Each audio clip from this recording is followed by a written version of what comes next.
Click your ready button, noob. Oh, ha! Sorry. I could have been doing it on purpose, you know, just to let you know. I could have. Very nice sportsmanship, as you saw there. NoisyElmo wishing good luck and have fun. Twice? How nice is this?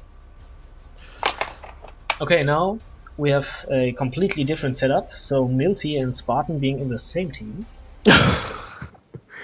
This is an issue because before the colours were mixed, so I couldn't comment with you.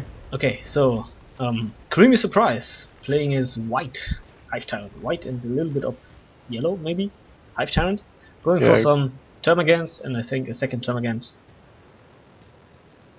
Okay, and we have Noisy in the blue corner playing as the Force Commander, disruptive hero, can support and buff his army around him, playing as the Ultra Marines. And he's going for his very, what's the word? I was just going for his signature build. That's it, signature, trademark, triple scout build. Very, very rare builds, and Noisy notorious for doing it. And can rarely be replicated, so let's see the master at work and see how he deals with this. Yeah, Scouts being considered very strong in the current meta, so let's see how this game will... Termagants particularly becoming quite an issue in later game, but they scale a lot better now, Tyranids, and I think that was the main problem, that they didn't scale very well. But now, especially with their damage increase, I think... And the upgrades of Endus, is it Endus Swarm? I think that's what it's called. Endus Swarm, yes. That's helped them out quite a bit. So we have these scouts taking a few shots, almost lost the model there, but managed to retreat before they did. And what do you say? What advantage does this build actually give Noisy, Milty? It gives him a very lot of versatility, especially once he hits tier 2, since he can pump out vehicles as he likes, since he has so much repair support, as well as get both shotguns as well as detectors everywhere on the map, just what he needs. And he's quite bleed resistant if he so chooses not to go into the engagement. And Noisy is very known for for being very cautious with his scouts, so I think this is a powerful build. Not sure how it will do versus Tyranids at all, since he has played some ranked games versus Dark Riku, where Riku were going Tyranids and he has struggled and even lost some games. Right. So yeah, there's a crippling volley on this Force Commander, crippling poison, not volley. Hive Tyrant now in retreat, taking a lot of damage from triple scouts. Right. How often do you see that? How often do you say that? Tactical Marines coming out for Noisy, going against these double termagants. Tactical Marines are equal to 2 termagants, so they will be able to deal with them. Termagants don't initially do that much damage, but to scouts they do. Obviously the Tactical Marines heavy armor helping them out quite a bit. And we don't see any shotguns, and instead we do see a Devastator coming out for NoisyElmo, so quite an interesting build. Yeah, Noisy opting to not get shotguns when he can avoid it, just to save the power, basically. And we see double Toxin Sex and a Warrior Brood coming out for CreamySurprise. The Toxin Sex buffing obviously the range damage from the Termagant squad by 45%, making them really pumping out some nice piercing DPS. Alright. And until the last bidder, I think, the Warrior, the Venom Brood leaders in tier 3 actually profited from the 45% damage boost. Right, I see.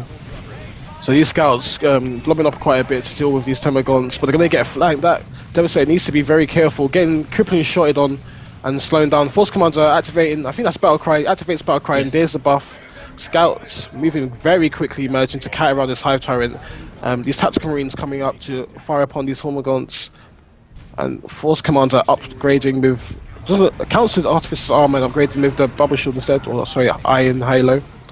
And these Scouts just annoying that Hive Tyrant, but focusing firing now on the Hormagants who just retreated off. Yeah, it's very interesting, like Scouts not really doing a hefty amount of range DPS out of the gate, but I mean, he has 3 of them. They are very fast and they can kite like no tomorrow, and they don't do much damage at all. But if you constantly micro them well and get some shots in, run away, get some shots in, and so on, that's very yeah, sustained range DPS, to be honest. Very effective.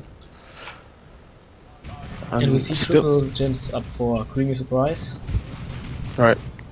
Hormiguns coming into flight. Warriors trying to leap onto the scouts, but gonna get suppressed by Devastator's full retreat, and this will give NoisyElmo exactly what he wants: time to take down these generators. And that Force Commander actually sticking around, even though he's only got 237 hit points at the moment. Yeah, he has enough energy and he has the Arrow and Hail, so can still be very tanky and annoying. And look at the VP. So CreamySurprise already lost like 160 victory points. Right.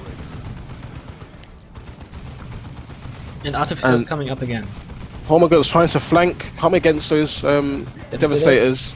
There we go. However, why was that Hive Tyrant moving so slowly after? Probably going to lose a model. No, managed to escape without losing any models. This is insane. No, spoke too soon. The model does end up going down, but those Hormiguns have taken quite a bit of damage. I'm going to have to retreat after. Force Commander activating Battle Cry on those Warriors. Warriors not focus firing or not trying to focus on the Scouts. Hormiguns trying to catch the Scouts. And Warriors now leaping on the Force Commander. Force Commander activating his Bubble Shield, Iron Halo, to soak up energy instead of taking health. And these Tactical Marines also going to activate their Cracking Bolts, trying to take a model from one of these Warriors. But they do manage to escape out. No, I speak again too soon and lose a model. Scouts the forced retreat. So Noisy pretty much running circles around CreamySurprise at the moment. And I suppose that's just the advantage that Triple Scouts gives him. Definitely. On the other hand, CreamySurprise got a nice power bash off here. Right. Destroyed 2 generators. Now has to fall back inside of this Devastator. And the Hive Tyrant will go down over here, maybe. Yes, yeah, there we go. Goes. So Hive Tyrant goes down. We see attack Flamer. And this is a nice opportunity to bash some more power for Noisy. But there's some... Oh, it's his second Hormiguns brute apparently. Second Hormiguns comes in just to probably help keep these scouts under control. But there is... Instantly, yes. There we go. Yeah. There's for the Emperor being activated. And if Noisy focuses and manages to move these scouts, they might actually go down. No, luckily managing to retreat. Unfortunately, CreamySurprise retreated before he finished off the last model there. And this Devastator is actually giving NoisyElmo so much space to really move around with. Yeah, he even kept a very natural victory point. CreamySurprise going to T2. Trying to get a little bit of advantage over here. At least in tech. But it's difficult since he is being threatened by another triple cap soon to come. No, he decaps the top victory point, but whatever. Tech Flamers doing their number on Hormiguns. Termagants, sorry. Hormiguns trying to run in again against a fully healed Force Commander, and this is not a good fight for them. Hatsumuri's trying to melee these Hormiguns. Argon managed to, and there's Battle Cry activated on those Hormiguns. End up losing 6 members, only managing to escape with 2. Tactical Marine does go down, and this Devastator squad is giving him again so much space to operate, but there's a double knockback from the Warrior Leap. Force Commander still not going back. Force Commander's now being crippled, and now trying to get in there with his Iron Halo, Force Shield, disrupting all his Termagants.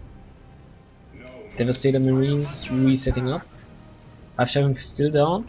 Tier 2 almost finished for CreamySurprise. This Force Commander is really low and still being a total nuisance. Actually, I don't think he's retreated, has he? Yeah, there he goes. No, he has retreated, but he's going to have to get out of there. Taking huge amount of damage, probably going to go down. If he escapes out of this, I will be shocked. What? There he is. Oh, wow. Damn it. Wow. Oh my god. You're shooting me. Oh, really? Oh, okay, bye. Sprints off. Artificer's armor, so yeah, there we go. And we see the power of Noisy's abilities just controlling all of the map. And Devastator is free to yeah, giving his other units so much space to operate, just as you saw. Yeah. Now it's being flanked by some warriors. No retreats, maybe dropping the model. Not quite. But still, it's a triple cap, 500 to 160, and CreamySurprise is really struggling to get anything real. Hive Tyrant has been brought back. He has upgraded to the extended carapace, so he has the charge ability, and Razorback coming up for NoisyElmo. So why do you think CreamySurprise is struggling so much? Obviously, NoisyElmo actually has more units on the field. Do you think it's a lack of units on the field at the moment, or is it just the fact that maybe he's been a bit outplayed? Obviously, it's the point is that CreamySurprise is struggling with so much map presence from Noisy, since he doesn't just retreat anything but his scouts. As you saw, the Force Commander just tanking so much damage without retreating. His tactical marines are still on the field without retreating once, and he cannot assault any point of the map without being confronted by one of Noisy's units, really. And that's the main problem for Creamy, I think. Force Commander upgrading with his Thunder Hammer, going to use some knockback on those warriors. If he takes out a member, using crippling shot, warriors are probably going to have to get out of there, but they do. Will they use a member? Yes, they do. And there's a Synod knockback, Synod's knockback from the dead warrior. Yeah. Meanwhile, the Hive Tyrant has charged the Devastator, forcing them off without any real payoff, to be honest. 97 VPs left for CreamySurprise. Devastator with the Flamer now assaulting the power farm from CreamySurprise. Razorback obviously being very annoying, giving the Space Marines, who are actually quite slow without scouts, mobility to move around the field quickly and get out of engagement very quickly. We do see a Tyrant Guard coming out, about to be built, but it might be a bit too late. However, no, it's going to be a bit too late. I was going to say the Hive Tyrant might actually be able to prevent him from getting a 500-point win, but that might not happen. We'll have to see how this next engagement goes for CreamySurprise. Yeah, his natural power node has now been decapped. Oh, big special from this Force Commander, did you see that? Oh, so much damage on the Termagon. Knocking down loads of units, taking quite a bit of health off one of those Termagon squads, and this is probably going to be it for CreamySurprise. I'm not sure how they'll be able to make a comeback from this. Force Commander focusing on the warriors, which means those Termagons are going to be almost loose as scouts. Look at the range and how fast away, just keeping that maximum range without having to get into engagements. There's a Tyrant Guard. Tyrant Guard comes out on the field now, but a bit too late, I think. Yeah, it's unsupported from any synapse because warriors are off the field. Hive Tyrant is capping somewhere, and Dreadnought is on the way for Noisy. So once this walker hits the field, there's no way up for CreamySurprise anyway. Even if Noisy messes this up tremendously. He'd probably have to lose that Razorback, that his Force Commander, and that Devastator. Yeah, and there's a for the Emperor last cannon. Yeah, that's surprisingly that Hive Guard is actually tanking quite a bit of damage. Yeah, it does. Hive Tyrant now charging the last cannon. Thunderhammer Force Commander on him. And this is the deciding, well, not the deciding engagement, but the final engagement. Tactical Marines losing one model, maybe going down in retreat. 100 victory point left. Hive Tyrant is down whatsoever, and victory points are ticking down for Creamy. Full retreat for Noisy.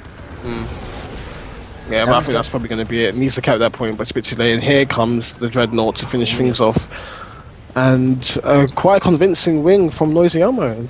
Oh yeah, 500 to 0. There we go. And Noisy does it again. Big tier 1, and still not being too far behind in tech. So it's very interesting. I noticed that he forgoes most of his unit upgrades just for getting some. Yeah, he likes to get units on the field before getting upgrades on them, and his Force Commander was the main player in why that build probably worked.